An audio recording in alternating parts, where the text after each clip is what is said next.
Hello everyone, my name is Neha Sharma. I am co-founder of Viketa Private Limited. We manufacture lithium batteries for electric vehicles, and we have also come up with our electric bicycle that is a perfect eco-friendly and hassle-free companion in cities traffic. Today we are going to make a lithium battery, electric bicycle lithium battery of 24 volt system with a capacity of 8.7 Ah. And the cell we are going to use in this battery is this lithium cell. This is a cell of BAK brand, and it is a 18650 lithium cell.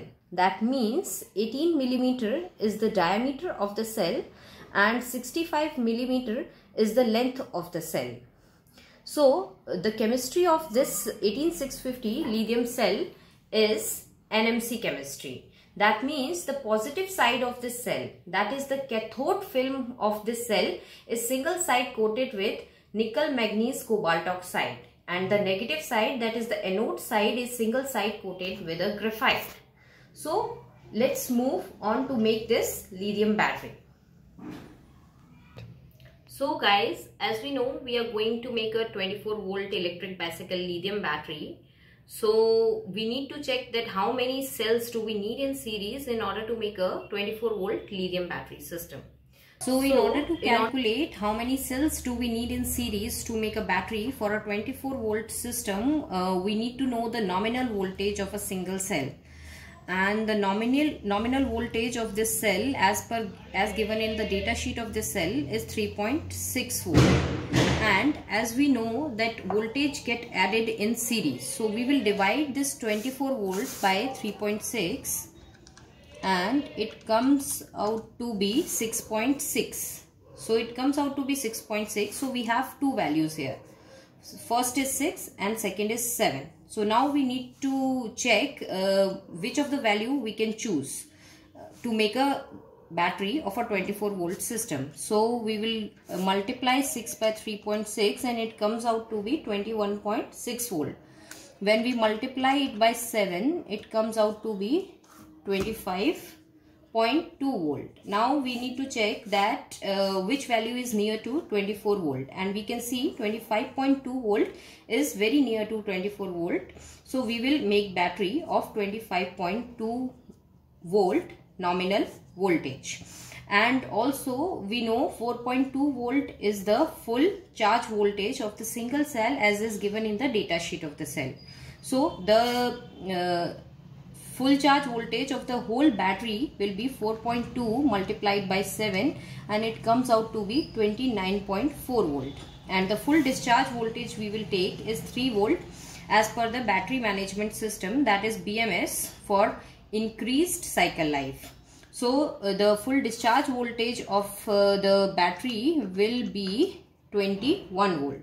So the voltage range of the whole battery system of 24 volt will be 21 volt to 29.4 volt with a nominal voltage of 25.2 volt. So we will take 7 cells in series to make this battery, that will be 7S configuration.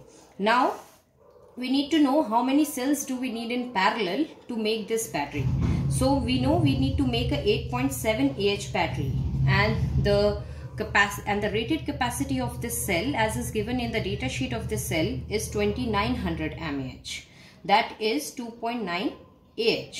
So we will divide this 8.7 by 2.9 and it comes out to be 3. It comes out to be 3. So, and we know that the capacity gets added in parallel. So we need 3 cells in parallel to make a battery of 8.7 Ah. So the configuration of the battery will be 7S3P. So as we have calculated, the configuration of the battery we are going to make is 7S3P. That means we need 21 cells to make this battery, that is 7 into 3. So before making the battery, we need to do the voltage and IR sorting of the cells.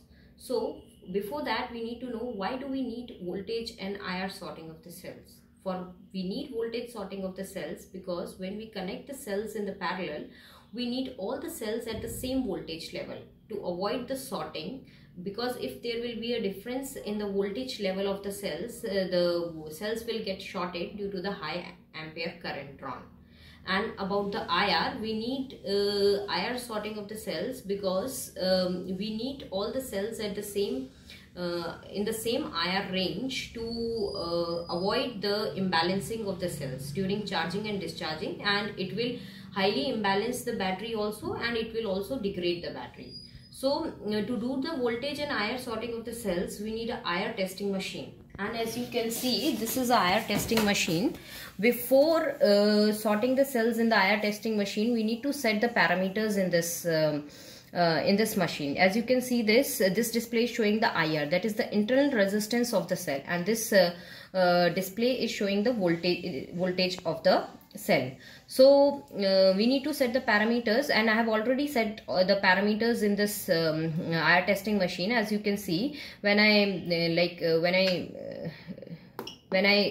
you can see, the parameters, the IR I have set is in the range of 27 milliohm to 22 milliohm, and voltage I have set in this machine is 3.75 volt to 3.65 volt. So I have set all the parameters. So now we will do the sorting of the cell. So I will apply the cell in this machine. As you can see, I will put this cell in this machine. You can see the internal resistance of the cell is 23 milliohm, and the voltage of the cell is 3.69 volt. As you can see, I have already set the range and the parameters in this machine. So you cannot listen to the beep sound, because this cell is accepted now. This cell is past the quality check.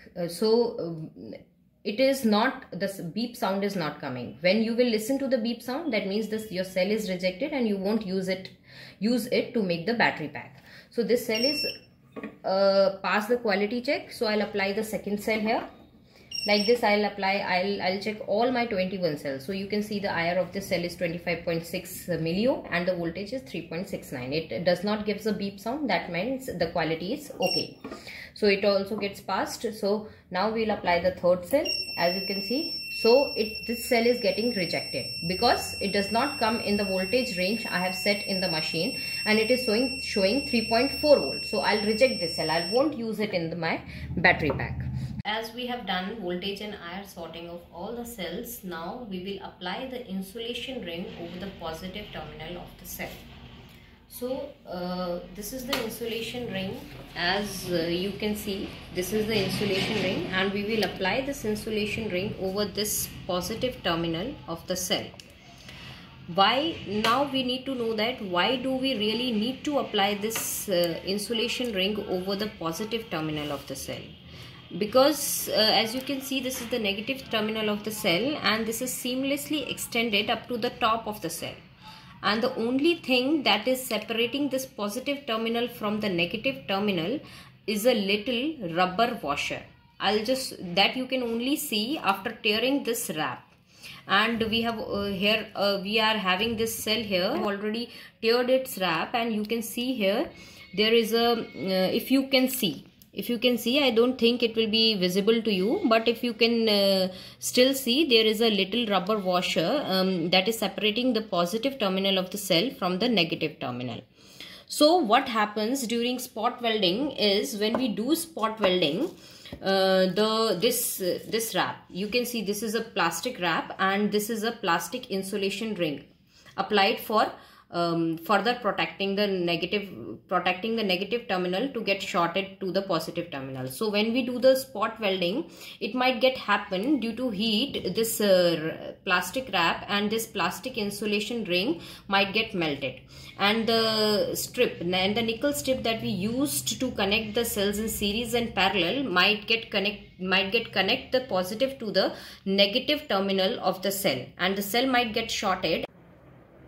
So guys, as you can see, I have already applied the insulation ring over the positive terminal of the cells, and I have applied this insulation ring over all the cells, and I have put these cells into the spacers, or you can say cell holders, and we put the cells into the cell holders to improve its rigidity so it can bear dynamic stresses in the EV application.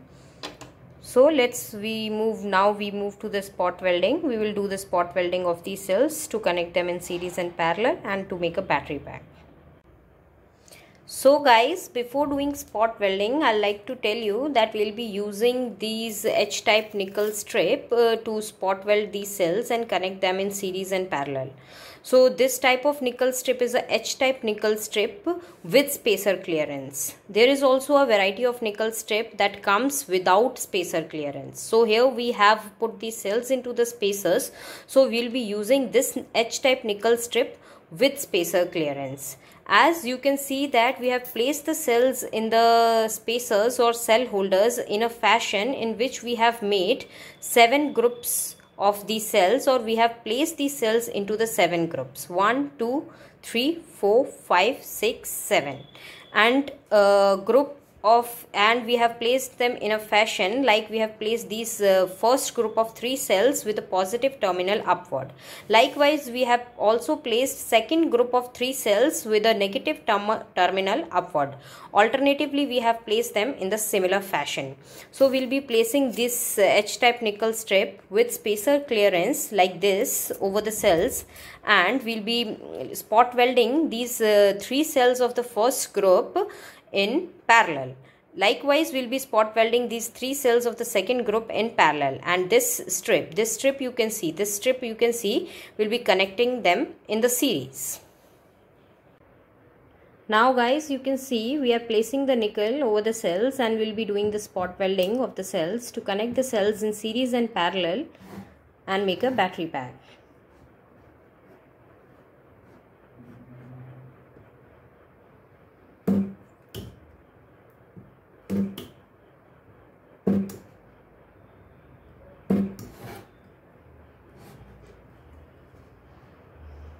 As you can see, we are spot welding the battery pack. So you can see this is how the battery looks like after spot welding it.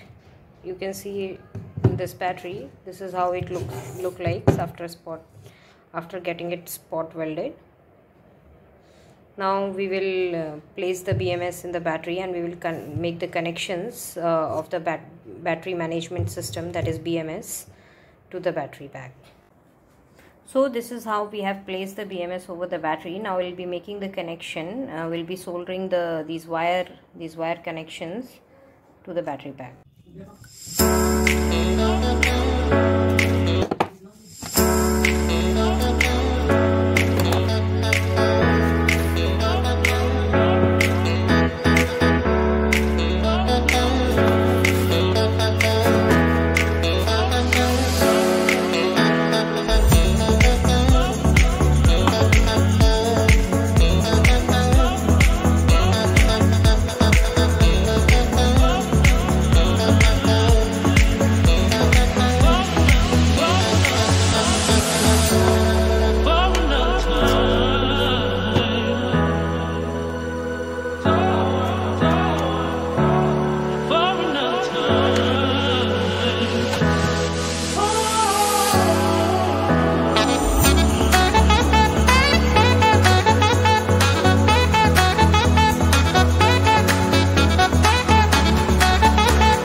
Now as you can see, this battery is now completed. You can see we have applied the BMS and now this battery is completed. We have also attached the power wires also.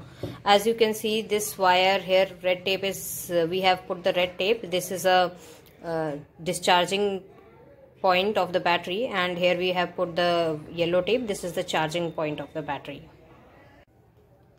So guys, as you can see that we have wrapped the battery with the insulation paper, you can see, and also inside with the epoxy sheet we have wrapped the battery.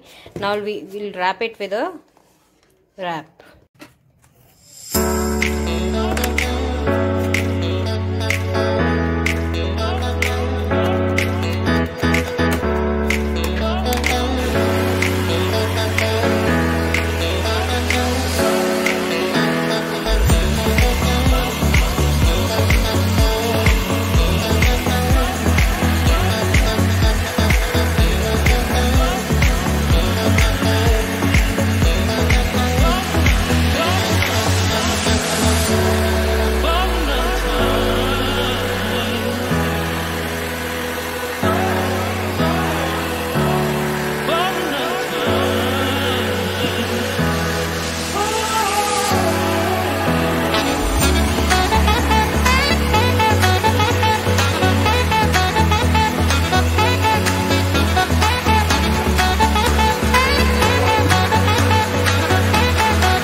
Now guys, as you can see that we have connected the connectors on the charging and discharging port of the battery. Now we will do the charging test of the battery, and then finally the battery will be ready. So guys, we are now doing the charging test of the battery, and I have set 29.4 volt in the power supply as the charging voltage, because as we know 4.2 volt is the full charge voltage of single lithium cell, and it is a 7S configuration of a battery, so it will be full charge voltage of this battery will be 29.4 volt. So as you can see in the power supply, I have set 29.4 volt, and now the current is 0 ampere because we have not yet charged the battery. Now we'll apply the connections to the battery for the charging. Now you can see the battery is drawing current of 2.99 ampere. That is equivalent to 3 ampere. The battery is drawing charging current of 3 ampere. That means the battery is okay and the battery is getting charged. So guys, you have seen the whole process of how to make a lithium battery for electric bicycle. So this is the battery we have made. As you can see, this is the battery. So the battery is ready now. And for more information, you can just type in the comment box or you can just contact us.